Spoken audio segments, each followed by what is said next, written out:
So I've been here 40 years. 40 years. That's massive. When you join retail, you join it because you are that outgoing person. You know as well as I do that Next is always changing. Yeah. So when I became a store manager, for me, our role is to make people the best they can. For someone to do that over a 4-year period, I just think shows such a commitment. So I started in 1985 in stores. I came to head office in 1992.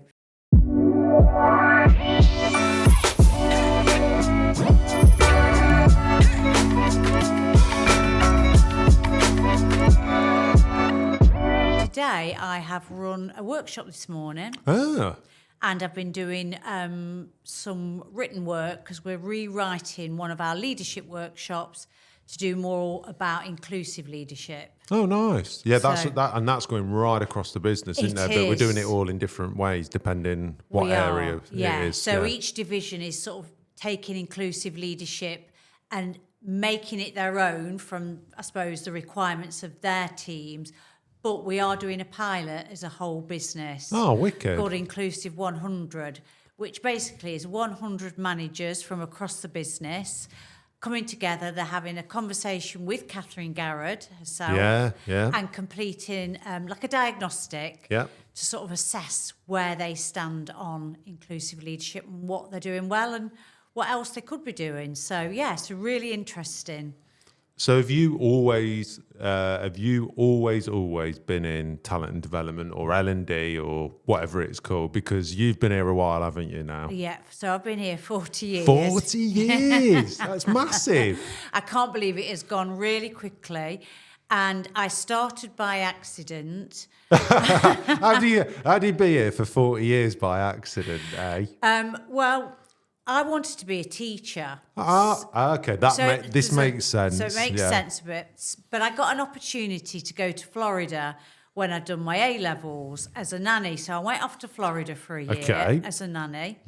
I came back and I don't know whether it was the children that I had in Florida, but I started to question whether I did still want to be a teacher. They were very challenging. And I thought, no, I need to think about what I want to do. Yeah. Next was just coming to Nottingham. It was the brand new store that had got interiors, which is now called Home.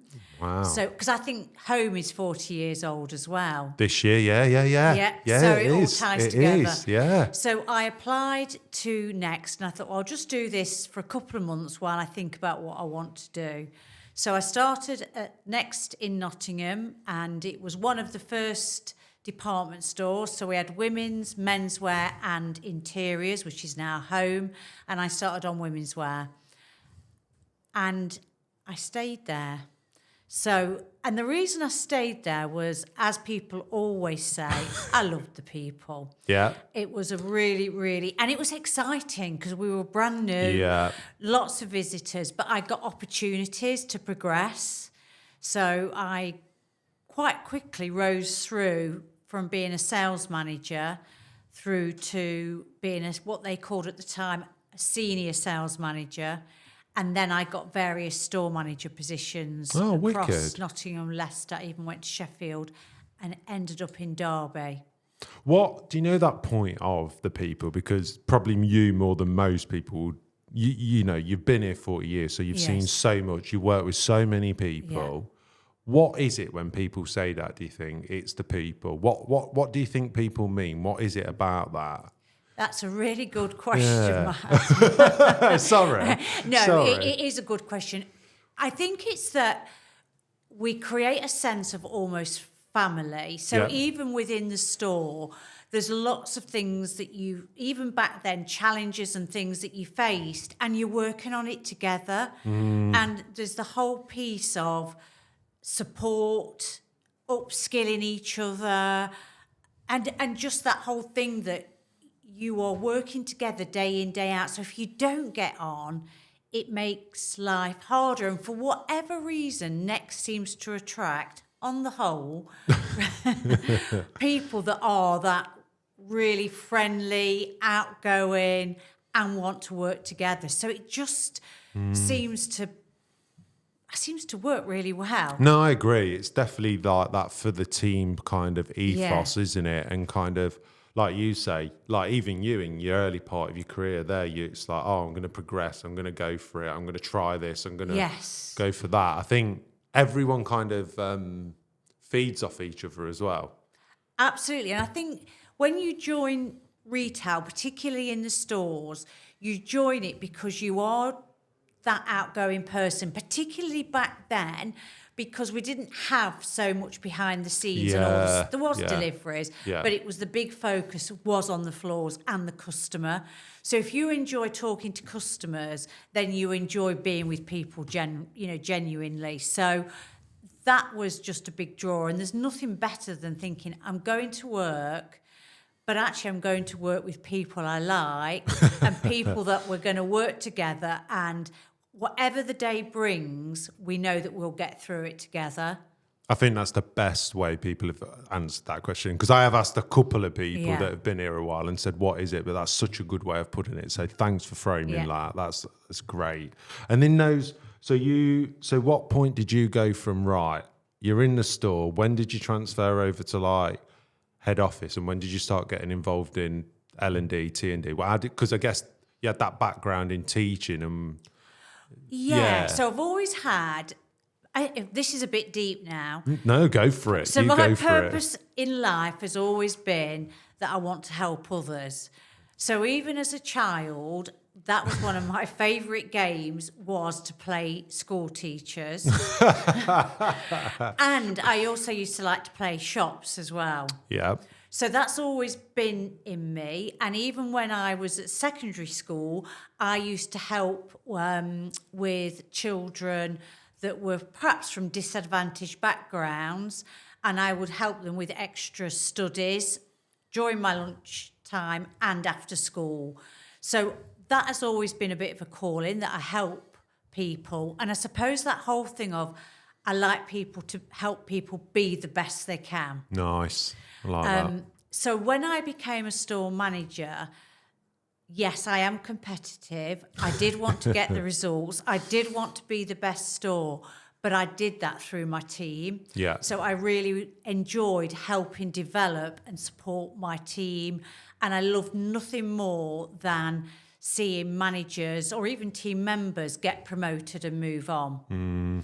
So that was always my driver. Yeah.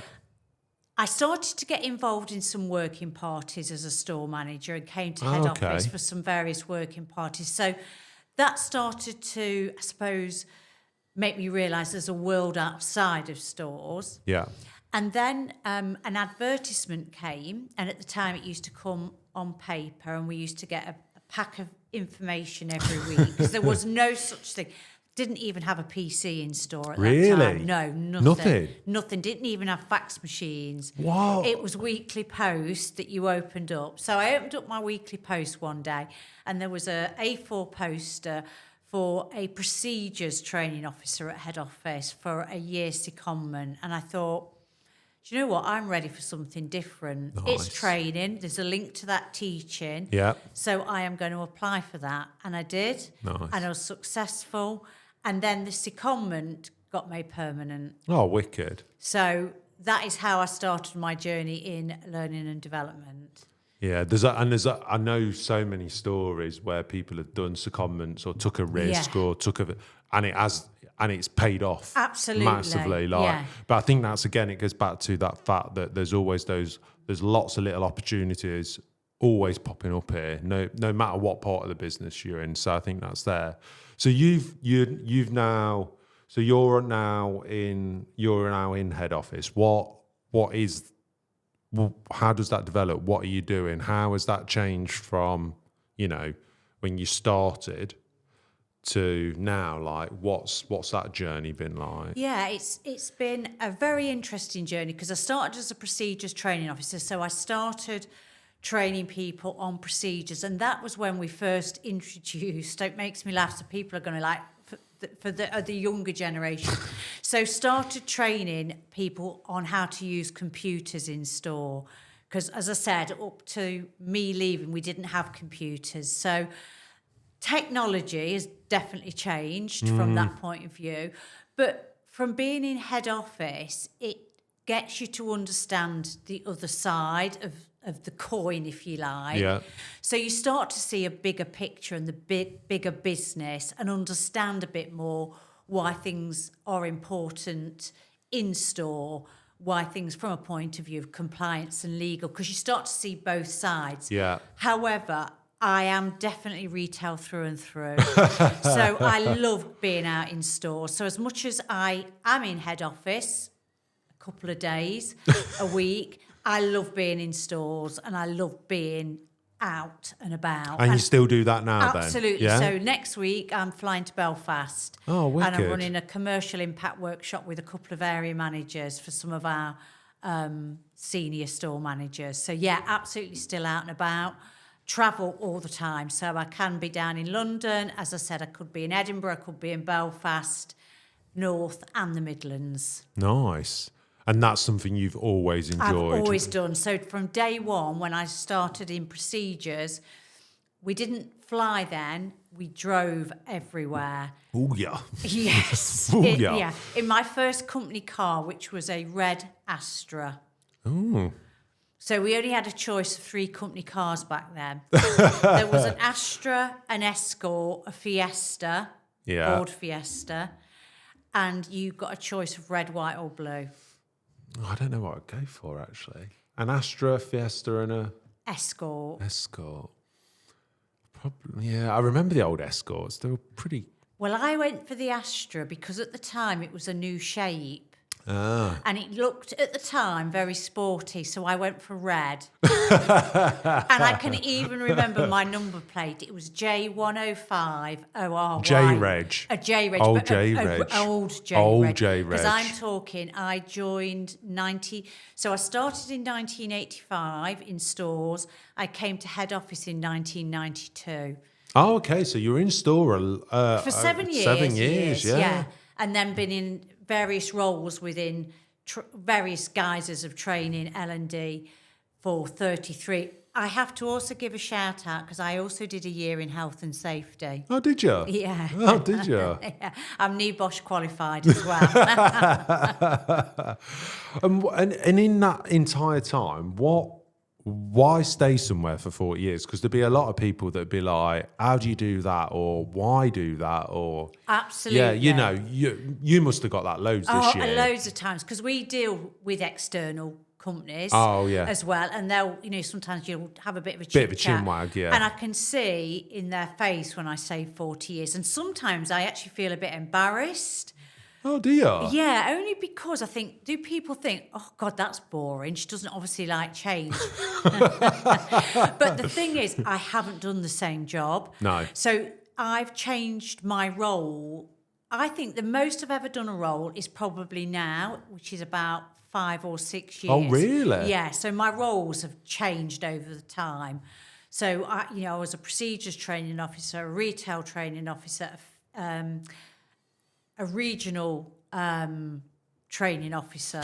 So many different things. But as well as I do that Next is always changing. Yeah, 100%. So as much as I've changed roles and done different things, so the role has changed, and different new initiatives that we've had to roll out, and technology. So when I first started in training, everything I did was handwritten. Ooh, yeah. Given to a typing pool for them to type up. For then, if it was a document that was getting rolled out, we'd send it down to reprographics where they would bind it manually. And then the post room would deliver it to the stores. Whereas now, everything's on. You can just print it off StoreNet, as we call it, for retail. And of course, we now do virtual workshops. Yeah. I bet for someone that enjoys how do you find that? Someone that enjoys like going out and doing the face-to-face. Does it have value or? It does. And even for managers, they still like that face-to-face because there's nothing better than being in a room. Locked in. Yeah. And you can focus and you can feel more relaxed. It feels safer. You can see people's body language. that's easy to pick up on. But the advantage of virtual is that for some people, they don't necessarily like the travelling. Yeah, that's true. And from a time point of view, like this morning, my call was 90 minutes. Right. So you can jump on a call from your store, 90 minutes, and actually you're meeting people from further afield. And more, I guess. Yeah, absolutely. Yeah. So, this morning we had people on from Newcastle, from Leicester, right down into Cornwall. Whereas when you're doing that face-to-face, it tends to be more regional. Yeah. So there's pros and cons of both. But you'd always go face-to-face. If I had a preference, I would say face-to-face. And what do you reckon? I mean, this is a hard question, so apologies. What do you reckon? Is there a moment, or is there anything that stands out for you in the time of being here in the 40 years? I know that's that's like saying, yeah, that's a hard question. Yes, it is. I think some of my key moments if I go back to store, have been where I've gone. So say, for example, when I first went to be store manager of Derby, that store's not there anymore, and they'd had a particularly tough time with their previous manager that had gone. So it was just being able to go in and make a difference, not only to the people, because suddenly I had comments, gosh, we've never had a manager that's been on the floor so much, or that speaks to us and takes time for us. So that's fantastic to make a difference. But also from my competitive side, to be able to turn around the results in store. Oh, okay. So to actually see the results move forward, but actually move forward because you've taken time with the people to engage with the people. So they then start thinking this matters and we want to make a difference as well. So that would definitely be a moment in time. And I think the other standout moment, and a lot of people will get this because they'll have attended the workshop themselves, is the 7 Habits workshop. Oh, really? Yeah. So I feel, and in fact, I've got shivers running down my arm even saying it now, because being able to deliver the 7 Habits workshop has been so impactful. Yeah. We have so many managers say that it's made them reevaluate their life. It's made them better leaders. It's made them more self-aware. Only this morning, because I did what we do follow-up calls with some of our managers, and they were saying things that it's made me more aware of how I am with my team. But even the piece around Habit 7, which is Sharpen Your Sword, which is all about making the best of yourself, they've said it's made them think about not taking work home. Yeah. Actually taking time to go and have a walk in the fresh air. So, running the 7 Habits, and the fact I still can, because every time I run it, I'm lucky that I get the refresher myself, selfishly. Yes. But also I'm bringing it to other people and seeing other people have real light bulb moments. That's great. So, I mean, what I'm picking up from both of those is you just love the fact that you're helping people or impacting people's lives. Yeah, absolutely. Yeah. So for me, being in, whether it's training, learning and development, talent, for me, our role is to make people the best they can. And whether that's even training them on a procedure, we're making them the best they can so that they can go and make a difference back in their store, which at the end of the day is all about the bottom line and making profit. Yeah. So that's what I have to remember. That's what I'm here to do as well, is to help people, but it is about profit. Yeah. And making the business a success. Yeah. Well, I'm sure there'll be plenty of people, and you're someone that's very well known around the business as well, Sarah. So I'm sure there's loads of people that will agree that you definitely do make an impact. And for someone to do that over a 40-year period, I just think shows such a commitment that a lot of people wouldn't be able to do as well. I think that's something that you go back to that where you speak to suppliers and they're shocked. It's probably because they could never do that as well. Like to stick at something consistently and then push it forward is a quality that most people would never have. So fair play. Yeah. And do you know what, Matt? That's really important to me about pushing it forward, because I always say to my team that our customers are the stores. So how well are we serving the stores? And actually everything we produce is a product. So what can we do to continually innovate and make that product the best we can for the end user? And again, that's what keeps me going, because there's always newness. Yeah. You know, we're now using AI. Tom uses AI in some of the design of our documents and resources. So that makes it interesting as well, because things, not only Next changes, but the outside world is changing as well. So could never get bored. So in 40 more years, yeah? That would take me, Matt, to 99. I think maybe not. We'll have you down as a maybe. Yeah, we'll put it down as a maybe. Yeah. What is the most important value or lesson from your 40-year journey here at Next? Without a shadow of a doubt, it's to keep yourself relevant. Oh, okay. So tell me more. So we are a really fast-moving business, and I think it's important that you keep yourself up to date with what's happening around you. So that could be as simple as thinking about the pace that you work, how much you multitask. So definitely I see sometimes that my pace increases. So I think the next 6 months ahead, right, we've got a lot going on. So think about what pace I need to work at and thinking about how smart I need to work.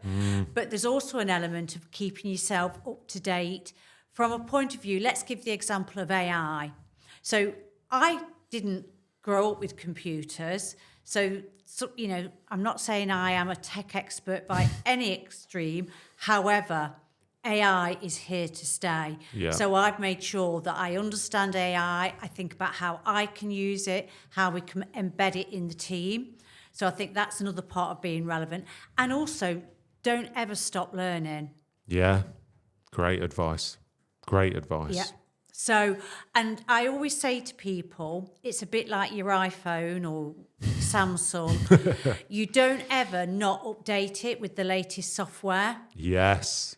Have you seen that quote? It's like you update your phone every time, so why would you not update yourself? And that's exactly it. Yeah. So that, and I use that a lot with people where they've said, because I sometimes get where people say, "Oh, I've been here years. I don't need, I know everything." We never know everything. No, you don't. So, and that's another tip for being able to last 40 years.